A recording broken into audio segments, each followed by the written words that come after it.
အားလုံးမင်္ဂလာပါကျွန်တော်မြန်မာ ACMV Engineer YouTube Channel နဲ့ပြန်လည်ကြိုဆိုပါရစေဒီဗီဒီယိုလေးကတော့ကျွန်တော်ပြောနေတဲ့ SS553 Single Standard နဲ့ပတ်သက်တဲ့ Part 4ပေါ့နော်Part 5ပေါ့နော်ကျွန်တော်ရှေ့မှာ Part 1 Part 2 Part 3 Part 4ပြောခဲ့ပြီဒီ Part 5မှာကျတော့ကျွန်တော်ဘာအကြောင်းပြောမလဲဆိုတော့ AHU Air Handling Unit အကြောင်းပြောမှာဖြစ်ပါတယ်ဒီ SS553 မှာ AHU နဲ့ပတ်သက်ပြီးတော့ဒီ installation ရဲ့ design requirement တွေကိုသူ clause တစ်ခုအနေနဲ့ပြထားတာတွေ့ရမှာဖြစ်ပါတယ်ပထမဆုံးကျွန်တော်ပြထားတဲ့ clause ကတော့ဒီ SS553 ရဲ့ clause 5.9 မှာပြထားပါတယ်เนาะ AHU installation လုပ်တဲ့အခါမှာလိုအပ်မဲ့အချက်၄ချက်ကိုသူကပြထားတာဖြစ်တယ်เนาะပြောပြထားတယ်เนาะ clause 5.9.1 မှာ AHU handling AHU air handling unit installation မှာ AHU ပထမဆုံးချက်အနေနဲ့ AHU တွေစပြီးတက်ဆင်တဲ့အခါမှာစဉ်းစားရမယ် AHU ရဲ့နေရာပေါ့နော်နေရာကသူက maintenance အတွက်လွယ်ကူတဲ့နေရာဖြစ်ရမယ်เนาะပြီးရင် future replacement ပေါ့နော် motor တွေ filter တွေလွယ်ဖို့အတွက် future replacement လုပ်ဖို့အတွက်လွယ်ကူတဲ့နေရာမှာ AHU ကိုတက်စီရမှာဖြစ်တယ်အဲ့လိုတက်ဆင်မှသာကျွန်တော်တို့ဒီ AHU ရဲ့ performance တွေဟာပုံမကောင်းမှုပြီးတော့ရေရှည်မှာအသုံးပြုနိုင်ရေရှည်မှာကောင်းကောင်းဆက်ပြီးတော့အသုံးပြုနိုင်မှာဖြစ်တယ်ဒါကြောင့်မလို့ AHU ရဲ့ဒီ installation နေရာလည်းအရေးကြီးပါတယ်နောက်ထပ်နံပါတ်တစ်ချက်ကတော့ဒီ cooling capacity ပေါ့နော်35 kW ရှိတဲ့ AHU တွေကိုနော်သူက hanging type မလုပ်အောင် flow mounted type ပဲလုပ်ရမယ်နော်ကြမ်းမြင့်ပေါ်မှာတက်ဆင်ရမယ်နော်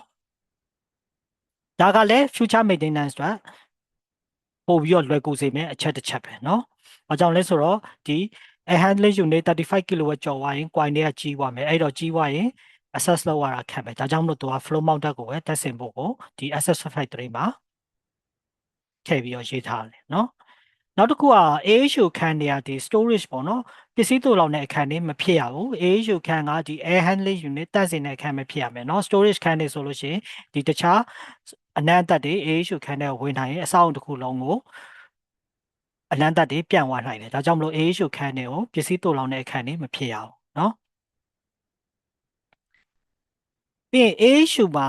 AHU room တွေကနော်တခြားဘယ်ခန်းမှာတခြားဘယ် service မှာမရှိအောင် AHU room ကတီးတန့် air handling unit အတွက်ပဲတီးတန့်ဖြစ်ရမယ်နော် air handling unit ထဲမှာတကယ် gray water တွေနော်တခြား drain တွေလာပြီးတော့မတက်ဆင်အောင်ဒါကိုပြောချင်တာဒီအချက်၄ချက်ကတော့ဒီ SS553 ရဲ့ design installation AHU မှာပါဝင်တဲ့အချက်၄ချက်ဖြစ်တယ်နော်နောက်ထပ်ကျွန်တော်ဒီပုံလေးကိုထပ်ကြည့်အောင်နော် design installation ပြီးတော့နောက်ထပ် design requirement ပေါ့နော် installation ပြီးတော့ design requirement မှာကြတော့သူဘာတွေပြောထားလဲဆိုတော့ control device တွေပါတက်ဆင်ရမယ်လို့ပြောထားတယ် cooling coil တွေ cooling coil ရလိုအပ်ချက်တွေကိုပြောပြထားတယ်เนาะပြီးရင် cooling coil operation တွေနောက်ပြီးတော့ condensate drain pipe အကြောင်းတွေကိုထပ်ပြီးတော့ပြောထားတယ်เนาะကျွန်တော်တို့ထပ်ပြီးတော့ဖတ်ကြည့်အောင်ဒီ clause 5.9.2 မှာကြတော့ဒီ AHU ရဲ့ design requirement ကိုသူကပြောထားတယ် design requirement မှာအချက်၃ချက်ရှိရဲเนาะဒီ AHU ရဲ့ operation နဲ့ပတ်သက်ပြီးတော့เนาะ regulatory requirement တွေကို designer တွေဒီ AHU ရဲ့ bidding operator တွေကနေသိရှိနားလည်ရမယ်ဒါကိုသူကပြောထားတာအကုန်လုံးနားလည်ရမယ်ပေါ့နော် AHU ရုံးနေရာတွေ AHU ကပေးတဲ့ air site ရဲ့ grade တွေအားလုံးကိုသိထားရမယ်เนาะ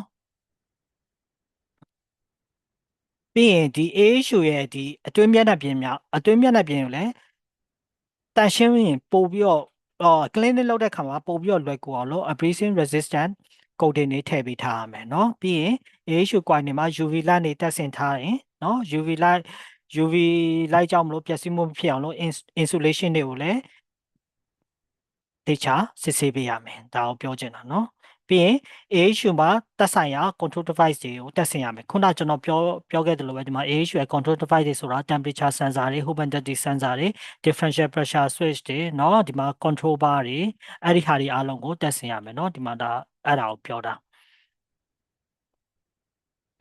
ပြီးရင်နောက်တစ်ချက်ကကြတော့ cooling coil အကြောင်းပြောချင်တယ်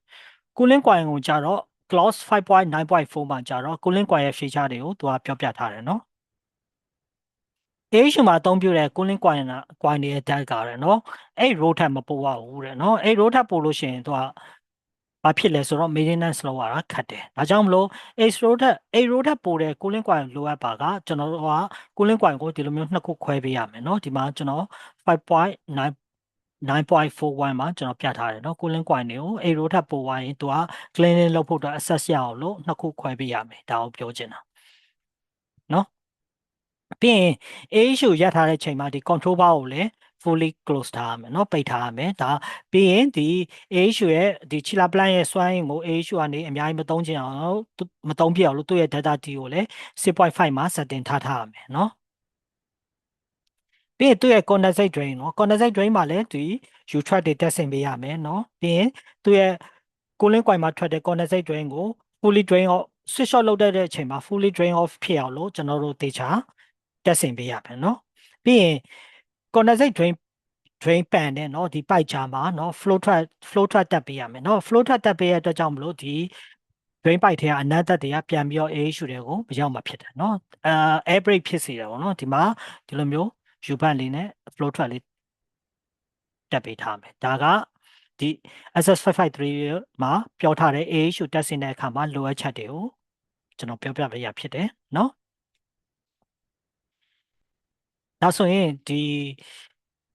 SS553 နဲ့ AHU installation design requirement တွေကိုသိလောက်ပြီးထင်ပါတယ်เนาะတခြားကျွန်တော် technical တွေကိုလည်း ACRV နဲ့ပတ်သက်တဲ့ technical video လေးတွေလည်းနောက်ပြီးတော့ကျွန်တော်အားရင်ဆက်ပြီးတော့လုပ်ပေးပါမယ်เนาะကျွန်တော် channel ကိုလည်းဒီ follow and subscribe လုပ်ပေးထားပါအားလုံးကိုကျေးဇူးတင်ပါတယ်ကျွန်တော်တို့နောက် video တွေမှာပြန်ပြီးတော့တွေ့ကြပါ